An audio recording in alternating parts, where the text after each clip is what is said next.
Pernah nggak habis daftar satu aplikasi, tiba-tiba WhatsApp kamu isinya promo pinjol, judi online, atau SMS aneh yang kamu nggak pernah minta?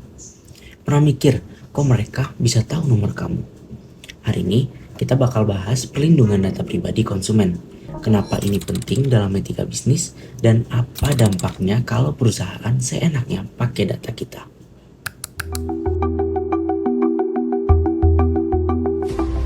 Pemirsa, kebocoran data lagi-lagi terjadi di negeri ini. Kali ini ada ratusan juta data warga yang dimiliki Dukcapil bocor dan diperjualbelikan. Hal ini pemirsa, menurut data dari Kementerian Komunikasi dan Informasi, sejak 2019 sudah ada 79 kasus terjadi pencurian data di dalam negeri. Kasus dugaan pencurian data bukan sekali ini terjadi. Sebelumnya 26 juta data pelanggan IndiHome diduga bocor. Kebocoran. Data pribadi adalah setiap informasi yang dapat mengidentifikasi seseorang, baik secara langsung maupun tidak langsung. Contohnya, bukan hanya KTP atau nomor rekening, tetapi juga nama email, nomor telepon, lokasi, riwayat pencarian, hingga kebiasaan belanja kita dalam dunia bisnis digital. Data pribadi memiliki nilai yang sangat tinggi. Data digunakan untuk membaca perilaku konsumen, menentukan strategi pemasaran, dan meningkatkan keuntungan perusahaan. Masalah muncul ketika data pribadi diperlakukan hanya sebagai komoditas ekonomi, tanpa mempertimbangkan hak dan privasi pemilik data. Dari sudut pandang etika bisnis, konsumen bukan sekedar sumber data, tetapi manusia yang memiliki hak moral atas informasi pribadinya. Dalam praktiknya, banyak kasus menunjukkan bahwa perlindungan data pribadi masih lemah. Kita sering mendengar berita tentang kebocoran data di perusahaan besar, baik di sektor e-commerce, perbankan digital, maupun layanan publik. Yang menjadi persoalan etika bukan hanya kebocoran itu sendiri, tetapi respons perusahaan setelahnya. Beberapa perusahaan terlambat memberi informasi kepada konsumen, bahkan ada yang tidak memberikan penjelasan sama sekali.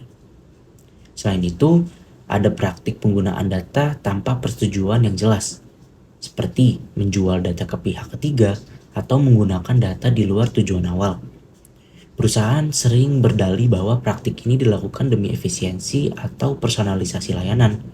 Namun, secara etika, keputusan yang menguntungkan perusahaan tetapi mengorbankan hak konsumen merupakan keputusan yang tidak dapat dibenarkan. Etika bisnis memberikan pedoman moral agar aktivitas bisnis tidak merugikan pihak lain. Prinsip utama etika bisnis meliputi kejujuran, transparansi, integritas, dan tanggung jawab. Dalam konteks pelindungan data pribadi, prinsip ini berarti perusahaan harus bersikap jujur terhadap data apa yang dikumpulkan, transparan tentang tujuan penggunaannya, serta bertanggung jawab dalam menjaga keamanannya.